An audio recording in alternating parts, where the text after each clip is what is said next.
Well, welcome to InLight Connections. I am Laretha Mayberry, and to my right is Marilyn McGarry, and to my left is Miss Vicki Young. And she's here to share with us on GriefShare. And I hope that you caught the first session. It was very, very interesting. And we're going to continue on with talking about GriefShare. And she's going to share some more important things, just as she did in the first session. So, Merlin, you were asking though her about the gangs. If there The was more violent deaths, or those that are just, they're not sick, they're young people. How is that type of situation handled? Or do you even have people that have come in that have experienced that? Well, with this last session being our first session, That's right. we didn't necessarily have that type of, we did have a mother who lost 2 children, but I can't remember just how her children passed away, but I do know they were adults. And then there was another who, I don't want to disclose because of the confidentiality, but I will say that we've yet to have anyone to come in to say, that it was due to a murder, or, well, I won't say murder, but a gang-related type of death or anything like that. Again, oftentimes when individuals come in, through our training, they reiterated that we are not counselors, we're not psychiatrists. That's right. That we are to be equipped to facilitate, to talk them through either their grief or the information that we are presenting on that day or that evening. And then be prepared to refer them to, a place such as a Charles Drew or, again, Grief's Journey. That's good. Okay. You had said you would share some of those items there on being stuck. Right, so when again, I'll hold up the book. This is the workbook that individuals will receive when they sign up and register for the 13-week program. And it's broken down into 13 weeks, 13 different subjects. And one of the subjects is called Stuck. This is chapter 9. And what we do is anywhere from it's about an hour and a half session. We leave 30 minutes for icebreakers, for prayer requests, just small talk per se. Then we go into the video, we watch the video. Once the video is over, they'll go to their workbook, and then we'll talk about, let's see here, there's the video, there's discussion questions that we ask and, encourage them to talk about. Now, with that study book, did you say study book? They are able to take that and have it It's at theirs. home and what, like different things or different feelings. So Yes. what goes into that study book? Okay, so let's see if I can find chapter 9 here Okay. in the book as we're talking. Don't look at that part because my little grandbaby scribbled in it. That's just new to me, just now. But let's see here. So for the chapter Stuck, it says, if you're not careful, 3 to 5 years from now, your grief can be just as intense and as raw as it was the first day that it happened. And it says, through this session, you'll learn how to prevent getting stuck in grief.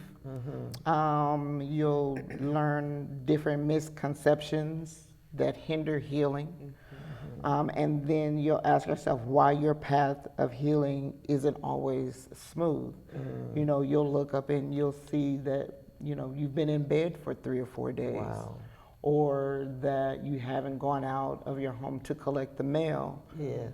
Or that, you haven't addressed emails or things that you were doing on an everyday basis. You've gone from cooking dinner to maybe peanut butter and crackers, And so, what is the difference between being normal and being stuck?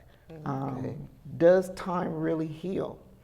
That was a conversation that we had, and That's one good. participant said, no, time does not heal because I'm still as hurt as I was the day that it happened. Wow. Whereas another individual says, well, for me, time does heal because the longer I live and the longer I wake up to see another day, I'm able to process it and get better. One thing that they suggested when it comes to getting stuck is to try to stay busy. Do something nice for someone. Muster up the strength to take someone to the store or to make a phone call. But they say try to stay busy, and that when it comes to healing, healing does not mean that you are to forget your loved one. Right. You're going to always remember them, and that progress is steady. That's right. And that when it comes to grief work, you know, calling individuals, staying connected with your loved ones, staying connected with your friends. One of the things that I did is I picked up dancing. So I go Yeah. dancing as often as I can. You know, I even have taken a couple of trips out of town with some of my friend girls, you know, just to stay busy. My youngest one, she's 14. She's the last pea in the pod, and she does volleyball, and she did drum lessons, and she's getting ready to do bass guitar lessons. So keeping her busy, but it keeps me busy because I have to make sure she's going to all those different places. Right. So that's just an example of what you can glean from the chapter Stuck. It just kind of talks you through that and encourages you to look at ways to keep from getting stuck or staying stuck. You know, I was going to ask you, Prophet Marilyn, because it don't seem like you got stuck when your dad transitioned. Yeah, I mean, you just was steady going, continuing on. Yeah, I guess I have had some experience with loss. Oh, yeah. Actually, I lost my mom when I was 9 months pregnant.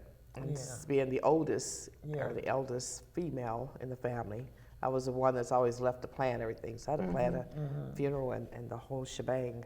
Wow. And I have lost a sister and a brother and nephew, you know, and they were in their younger years even. But for my dad, the most recent, you know, the Lord I think having a spiritual relationship with God, It does help. it helps a whole lot. And, you know, being able to minister to him and the Lord sometimes would give me dreams where we've had good experiences Yes. and, you know, to bring back memories. But I was prepared because I knew when he was going to be leaving, and it was told like a good year beforehand. And so And we he started used to watch planning our program. all the time.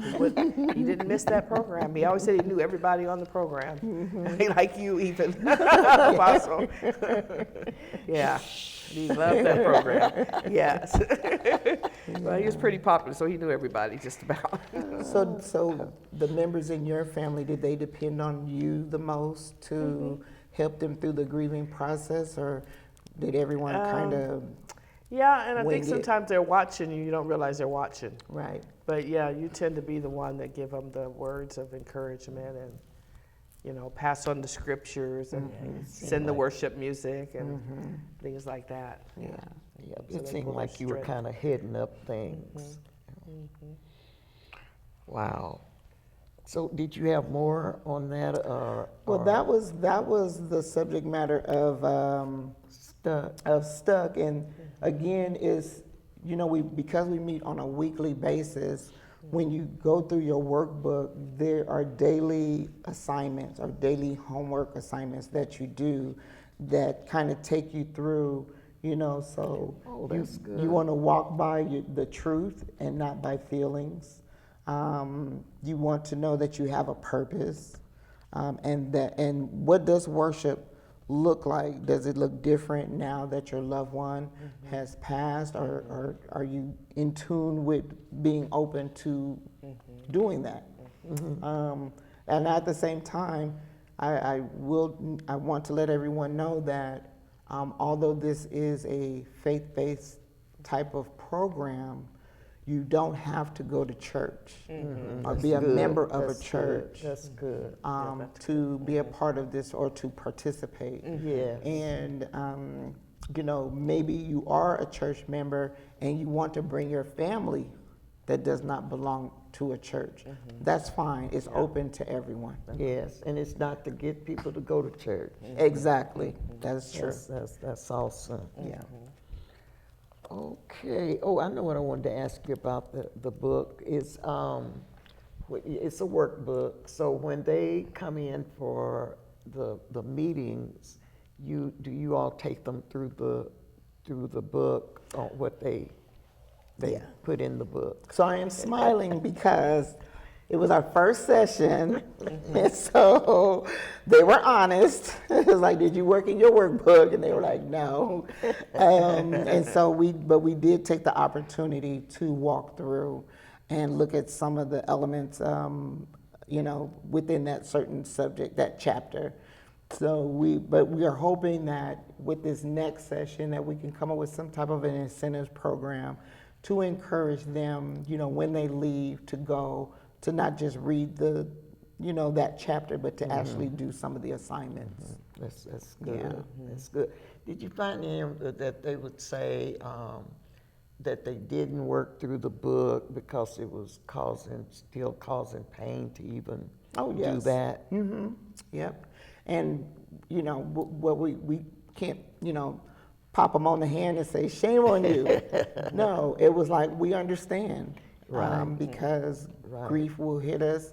We can have, and it has happened to me where we've been at this class. We had a great day. The sun was shining. Yeah. Everyone, you know, shared. Got home, and I think before I got home, I think our wedding song came on the radio, and I had to go home and regroup. You know. But the cool thing about it was that I was able to come back the next week to tell them what I had experienced, and some of them even shared their experiences as well. So I think when in a group like that, when people share, that it helps the other people that's there to be able to open up and to share. Right. Even those things that might be very painful for them. That maybe not all, but some of it, they would be able to reveal it, to share it within the group. Well, I know that one individual, she had invited a family member to come in and be a part of that particular session, and which was wonderful. And when it came time for her family member to share, you know, what she thought of the class and, you know, would she come back, you know, she tried to take the opportunity to, what I want to say, kind of talk about her family member as far as how her grieving Kinda process. put her down. Right. And I don't know if you want to say put her down, but she just wanted to let it be known that her sibling was, you know, acting a certain kind of way during her grief process. And we came to her, I want to say we came to her rescue, because it's like this individual has become a part of the GriefShare family, and no one is going to come in and deter her from her healing process. Yes. And so we basically let it be known that she may be acting in a way that you don't approve of, but this is the best way she knows how to process her grief. And so, and that made our participant, you know, feel, well, you know, she was appreciative that we came to her, I don't know what you want to call it, but I won't say her rescue, but, you know, we stood up for her. Right, To let this individual know that, you know, again, we all grieve differently, and we that's process it differently. That's and true. there's no right or wrong way until you find yourself stuck. And once you realize that you're stuck, there are ways and or people out there to help you become unstuck. Like this program, Yes. GriefShare. Yes. You know, I want to share this, that around the city where people have been gunned down, or even maybe car accidents, and their family member was killed, and they will take flowers back to that yeah. particular area where they feel that that person left their body. And we used to do a lot of prayer walking. And when I would see them, I mean, I didn't kick the people, but I would call them shrines, you know, the people setting up shrines. But I have a different outlook on that now. And right there by our house, my house, is where the police officer, the female police officer, was killed. I'm trying to think. Officer Carrie Sorosco. I believe. Yes, and the guy, he was killed, and the family comes, and they'll have a picture of him there, and balloons and everything for different occasions, maybe his birthday or whatever, and I just have a different outlook on that, and I think that's awesome that they have a place that they can go to and, if I could say it like this, release their love for that loved one, because they know that that was the place where his spirit he left his body. And so we have to be mindful. We should be. Yes. We don't have to, but we should be mindful of those who lose loved ones, and however they desire to grieve, other than being depressed and locked up in their home, that we should be there for them. That's just my look on that. Yeah, I was thinking after, I know you did your first session, you have one coming up this month. Yes, September 17th. I was just wondering, is there any like ongoing support, like longer support groups that are out there for people? And again, there probably are. Like I said, the one that I can think of is Grief's Journey, Okay. Also known as Teddy Bear Hollow. We have established relationships with our participants, so we do have what we call like a care ministry per se, where if they've missed X number of sessions, that we're able to call and check on them to see how they do follow-up calls and things of that nature. So, yeah.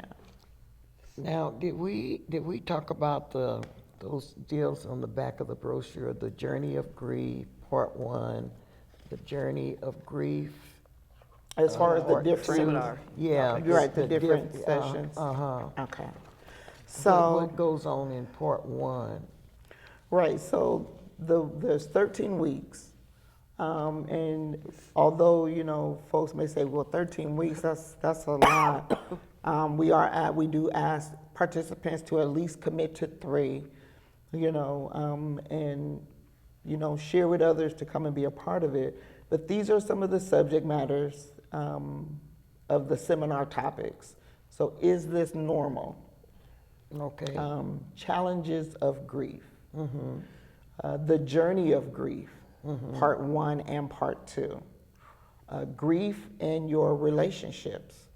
How does grief affect your relationship with maybe your parents or your siblings or your friends? The subject of why. Why did this happen? Why did this happen to me? Why did this happen to my loved one? And then, of course, we talked again about the guilt and anger, complicating factors, being stuck, and then lessons of grief, Part 1 and Part 2, heaven, and then what do I live for now? So now that we've got to the end of all this 13-week session, Yeah. what do I do with all the information that I've gathered, and what do I do with this newfound, well, prayerfully it'll be a newfound look on your life moving forward. What do you do with that now? So do you have those who have been attending, and I know this is just really fresh because that was the first session, but did you have those who talked about how helpful the program had been to them? Everyone that participated in the program stated how helpful it was to them. Even us as the facilitators, we saw that it was helpful to us as well. And so um, hopefully, prayerfully, they will come back for the next session. They talk like they will. My daughter, I had one daughter who did participate. She participated in 3. It was too heavy Yeah. for her. She's still in school. She was like, this is too much. I'll check you on the other side. Whereas my other daughter, she came in, she came in the middle, and she finished, and now she's going to train to be a facilitator. Yeah, that's good. That's how much she really appreciated the program. So we'll see. Now, when it came to our last session, we had a celebratory type of event where we recognized them for completing the 13 weeks. And then we also asked them to share about their loved one. And we did a ceremonial balloon release. You know, we said their loved one's name and we released the balloon. And they were appreciative of that.